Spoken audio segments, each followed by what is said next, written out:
এটার এই অংশটা কিন্তু সবচেয়ে নিচের অংশ।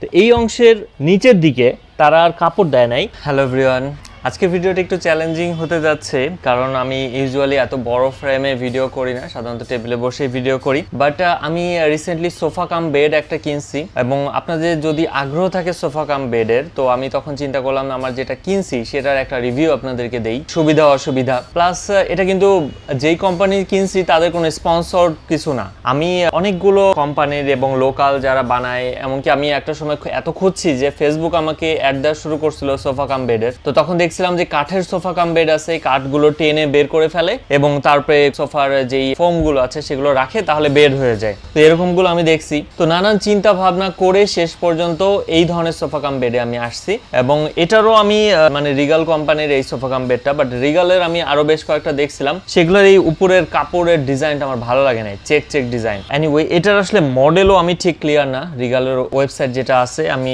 আপনারা বুঝতেই পারছেন, মানে মডেলগুলোর নাম দিয়ে বোঝা যায় না কোনটা কি। এনিওয়ে, কনসেপ্টটা হচ্ছে এর ভিতরে শুধু ফোম আছে, এটা কোনো স্ট্রং স্ট্রাকচার নাই, অনলি ফোম। প্রথমে বলি, আমি কিন্তু আজকে ভিডিওতে এইটার টোটালি নেগেটিভ পজিটিভ সবই বলবো। যেমন sofa cum bed by itself একটা পজিটিভ ব্যাপার, একটাতেই একাধিক হয়, বাট সেই সাথে এটার কিন্তু দামটাও কিন্তু হিউজ, মানে 17,100 পড়ছে। আমি যখন কিনছি 5% ছাড় পাইছিলাম, তারপরে এমনিতে এটার দাম 18,000 টাকা, যেটা কিনা 5 ফিট বাই 6 ফিট, মানে সবচেয়ে বড় সাইজটা। এটার 4 ফিট বাই 6 ফিট আছে, এবং ছোট বড় মানে তিনটা সাইজ আছে টোটাল। তো এটার দাম 18,000, অন্যটা মনে হয় 15,000, আর একটা মনে হয় 11,500 আই থিঙ্ক, আপনারা দেখে নেবেন। তো এটার এই যে দামটা, এর চেয়ে অনেক কম দামেই আর কি সোফা কিন্তু আপনি কিনে ফেলতে পারেন, এবং আপনি যদি শুধু ফোমের একটা বেডের কাভার করবে এরকম কিনেন, তাহলে এর চেয়ে কম দাম পাবেন। তো বিষয়টা হচ্ছে, যখন একটা জিনিস একাধিক হয়েছে তখন দামটা বেড়ে গেছে আই গেস। প্লাস তারা যে ফোমটা দিছে, এই ফোমটা বেশ স্ট্রং, বা ইটসেলফ স্ট্রং হওয়ার কারণে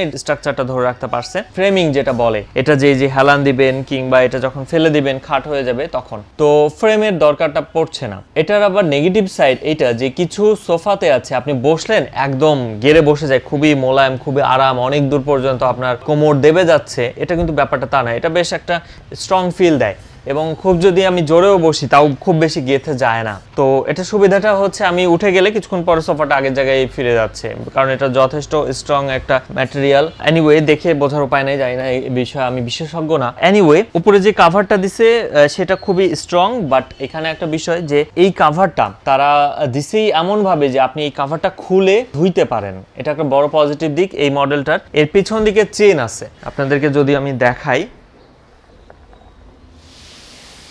এই সাইড দিয়ে প্রত্যেকটা সাইডে চেন আছে, এবং এই চেনগুলো খুলে ফেলা যায়, খুলে ফেললে এই পুরো কাভারটা কিন্তু খুলে ফেলা যায়। না, আমি পুরো খাট বানায় আপনাদেরকে দেখাচ্ছি, তার আগে আরো কিছু বিষয় বলে নিই। যেমন এটার যে কোনো সোফার বলেন, সেটা হচ্ছে যে সোফার যে কালারটা থাকে, সাথে যে কাপড়টা থাকে, এই কাপড়টা কিন্তু খুবই মানে ওইটাই একটা স্টাইল থাকে। তো আমি কেনার পর থেকে এখন পর্যন্ত বুঝে উঠতে পারছি না আমি কাভার পরাবো কি পরাবো না, কিংবা কেমন কাভার পরাবো। ওই ফোনের ট্রান্সপারেন্ট ব্যাকগ্রাউন্ড কাভার পরাবো টাইপের বিষয়টা হয়ে যাচ্ছে। ফোনের কালারটা খুব চয়েস করে নিলাম, এরপর এমন কাভার পরালাম যে ফোনের অ্যাকচুয়াল কাভারটা আর বোঝা যায় না। তো সোফার ব্যাপারে বিষয় সেরকমটা হয়ে দাঁড়াইছে। তো তাদের কাছ থেকে আমি একটা সাজেশন নিয়েছিলাম, তো সেই সাজেশন ওয়াইজ দেখলাম যে ওখানে পুরাটা কভার করে দেয় অন্য কাপড় দিয়ে। তো সেই বিষয়টা আছে যে আমি এখন ঠিক করতে পারছি না। আবার যদি এভাবে ওপেন রেখে দিই, এই ক্ষেত্রে যেই পরিমাণ নোংরাটা হবে, আমার বাসাটা 5 তলার উপরে এবং বেশ বাতাস চলাচল করে, পাশে রাস্তাও আছে, প্রচুর ধুলা ঢোকে। তো সেই ধুলা পরিষ্কার করাটা একটা বড় কঠিন বিষয় হবে। তো এটার জন্য আপনারা একটা টিপস দেই যে এই ধরনের কোট ব্রাশ ইউজ করবেন। তারা আমাকে দেওয়ার সময় কোট ব্রাশটা দেখাইছে, তো এটা দিয়ে আপনার ধুলাগুলো উঠে যায় খুব সহজেই। তো এই বিষয়টা আছে যে ধুলাগুলো ঝাড়লে উঠে যাবে, কিন্তু সেরকম স্ট্রং দাগ হলে হয়তো বা না উঠতে পারে। এই কাপড়টা বেশ স্ট্রং এবং ভিতরে ধরবে আমার ধারণা ময়লা, দেখে আমি যতটুকু যা বুঝছি। সো এনিওয়ে, এটাকে কয়েকভাবে ব্যবহার করা যায়। যেমন একটা তো হচ্ছে সোফা আপনি দেখছেন, সের সাথে এটা বেড, মানে ফেলে দিলে পুরো বেড হয়ে যাবে। তার সাথে হাফ সোফার মতো আপনারা ব্যবহার করতে পারেন। যেমন এইটা আপনি 2টা পাল্লা, এটাকে যদি আপনি একটু টান দেন, ওই পাশের অংশটা ফেলে দেওয়া যায়, ফেলে দিলে এটাকে এটা বলতে পারেন বেশ একটা আরামদায়ক চওড়া, দুইজন দুই পাশে বসে গল্প করতেছে কিংবা করতেছে, কুশন টুশন নিয়ে বসলো, এভাবে মানে বেশ একটা চওড়া অংশ হয়ে গেছে।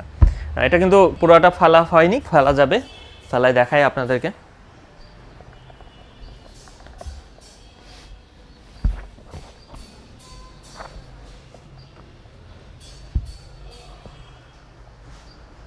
এই হলো 6 ফিট খাট, জাস্ট ফেলে দিলেন, খাট হয়ে গেল। সো প্রথমে যখন আমি কিনবো ভাবছিলাম তখন আমি অনেক কিছু চিন্তা করছি যে আসলে কিনবো কিনা, এই জিনিসগুলো কতটুকুই হবে। সো এই যে তারা ফেলে দিচ্ছে সোফাটাকে, তার মানে সিস্টেমটাই করছে, তারা কাপড়টা এমনভাবে সেলাই দিছে যে এটা যেন ওটার সাথে ধরে থাকে, ওটা যেন ওদিকে ভাঁজ দেওয়া যায়, এটা যেন ওদিকে খুলে যায়। বেশ একটা ক্রিয়েটিভ ডিজাইন বলতে পারেন। I like it. কোনো ঝুট ঝামেলা নাই। এই যে কাপড়টা তারা সোফায় পরা দিছে, এই কাপড়টাই গুরুত্বপূর্ণ। সো এই কাপড়টাকে টিকায় রাখাটাও আপনার জন্য আমার জন্য গুরুত্বপূর্ণ। কাপড়টা যাতে ক্ষতিগ্রস্ত না হয়, তাহলে এটা সোফা কাম বেডের বিষয়টাই আর থাকবে না। নাও এটা আরেকটা বিষয় আছে, এটার এই অংশটা কিন্তু সবচেয়ে নিচের অংশ। তো এই অংশের নিচের দিকে তারা আর কাপড় দেয় নাই, যেহেতু এটা সবসময় ফ্লোরে থাকবে। তারা একটা আই থিঙ্ক এটা চামড়া না, এটা হয়তো ওই যে এক ধরনের থাকে আপনার রেক্সিন টাইপ কিংবা একটু উন্নত মানের রেক্সিন টাইপ, সেরকম একটা দিছে যেটা আপনার ফ্লোরে থাকবে। এই বিষয়টা হচ্ছে আমার কিন্তু 5 তলার উপরে রুম, সো আমার ফ্লোর ঘামার কিন্তু খুব একটা সুযোগ নাই। বাট আপনাদের অনেকের বাসা থাকতে পারে যে ফ্লোর ঘামে, সেই চিন্তা থেকেই তারা আই থিঙ্ক নিচে আর কাপড় দেয় নাই, নিচে একটা অন্য ধরনের ম্যাটেরিয়াল দিছে। এটা কতদিন টিকবে কিংবা এই ম্যাটেরিয়ালটা বেশি ঘষা খাইলে কি অবস্থা হবে, I have no idea. But আমি ওই রিস্ক নিতে চাই না যে নিচটা ঘষা খালি হবে। তো আমি হয়তো একটা পাটি টাটি আলাদা কিনে তার উপরে এটা রাখবো। এনিওয়ে বিষয়টা আপনাদেরকে জানায় রাখলাম, আবার জিনিসটাকে আগের অবস্থায় ফিরে আনি। এবং একই সাথে আরেকটা বিষয় বলি, এটা কিন্তু ফোম মনে হয় যেন খুব হালকা হবে। আমি তো বলে বসছিলাম 10 কেজির মতো হবে, বাট পরে যা দেখলাম যে না, বেশ ভালো ওজন আছে। আমি এখনো শিওর না এক্সাক্ট ওজন কত, কিন্তু 15 কেজির কম হবে না আই থিঙ্ক, কিংবা আরো বেশি হতে পারে। নাও এখানে একটা বিষয় খেয়াল করেন, এটা যেহেতু ফোম, এটা যেহেতু জাস্ট কাপড় দিয়ে লাগানো, সো এই যে এটা যদি আমি দেয়াল থেকে সরাই রাখি, এটা কিন্তু ওভাবে আপনাকে সাপোর্ট দিবে না পিছনে, এটা কিন্তু দোদুল্যমান। সো এটা কিন্তু একটা দেয়ালের সাপোর্টের প্রয়োজন আছে। সো দেয়ালে যখন সাপোর্টের প্রয়োজন আছে, তখন অবশ্যই দেয়ালের সাথে ঘষা লেগে একটা ক্ষতির একটা বিষয় চলে আসে। তো এই বিষয়টা মাথায় রাখবেন যাতে দেয়ালের সাথে একদম মিশে খুব বেশি সময় না রাখেন। ফাইনালি আমি দেয়ালটা ওভাবে সিস্টেম এখনো করে উঠি নাই। নাও আমার ডিডাকশন হচ্ছে সিম্পলিসিটি যদি আপনার ভালো লাগে এবং টাকাটা যদি আপনার খুব সমস্যা না হয়, তাহলে এটা একটা ভালো চয়েস। তবে অবশ্যই যদি লোকালি বানায় নেন কাঠের কিংবা এই ভালো কাঠটার দিয়ে, ভালো ফর্ম টম দিয়ে আপনারা নিজেরা যদি কাস্টম বিল্ড করেন, তাহলে ওটা অবশ্যই এটার চেয়ে ভালো মান হওয়া সম্ভব, রাইট? এটা অনেকটা বলতে পারেন ব্র্যান্ডের কেউ অনেক দাম বেশি। যেমন আমি আপনাকে একটা কম্পেয়ার বলি, রিগালের আমি দেখলাম যেগুলো 3 ফিট বাই 4টা তাকের জাস্ট ওয়ার্ডরোব, তো সেটার যেই দামটা তারা আমাকে বললো 11,000 আই থিঙ্ক, যতদূর মনে পড়ে, অনলি ড্রয়ার 4টা। তো সেই সেম সেট আপ আমি যখন লোকাল দোকানে জিজ্ঞেস করছি, তখন তারা আমাদেরকে বলছে যতদূর মনে পড়ে 7,000 ম্যাক্সিমাম, এক এক দোকানে এক এক রকম বলছে 6-7,000। এনিওয়ে বেশ একটা ডিফারেন্স কিন্তু আছে। সো কাস্টম বিল্ড যদি আপনি করতে পারেন, তাহলে অবশ্যই সেটা আপনাকে সাশ্রয়ী হবে। আর যদি মনে করেন আমি একটা রেডিমেড কিনবো এবং ভালো একটা রেপুটেড কোম্পানি থেকে নিব, তাহলে অবশ্যই এটা আপনারা নিতে পারেন। এটা এখন পর্যন্ত আমরা সন্তুষ্ট। এবং ওই যে অনেকক্ষণ বসে থাকার পর চলে গেলে সোফা দেবে যাবে, সেই ব্যাপারটা হচ্ছে না। তবে এটা যেহেতু মানে ফোমের উপরে কাপড়টা আছে এবং এই কাপড়টার কাজটা হচ্ছে ফোমটাকে ধরে রাখা এবং স্ট্রাকচারটাকে ধরে রাখা, কাপড়টা কিন্তু খুব টাইট ফিটিং না, হালকা আছে। আমি যে এই যে অনেকক্ষণ বসে থাকছি, এখান থেকে যখন আমি উঠে যাচ্ছি, তখন দেখেন কাপড়টা কিন্তু এখানে একটু কুচড়ায় আছে। সো কাপড় কুচড়া আছে, যতক্ষণে ফোমটা হয়তো নিজের জায়গায় যাবে, তখন মোটামুটি কাপড়টা জায়গা মতো যাবে এবং তারপর 2-1 ঝাড়া দিলে এই করলে কাপড়টা আর মনে হবে না যে কুচড়ানো আছে।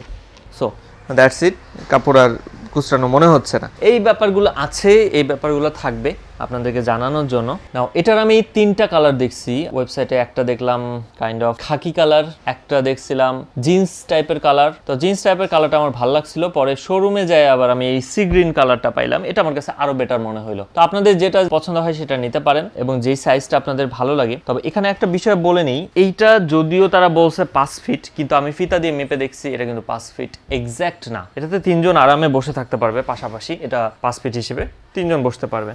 আমি 6 ফিটের কাছাকাছি মানুষ, সো আই গেস সবাই 6 ফিটের কাছাকাছি না।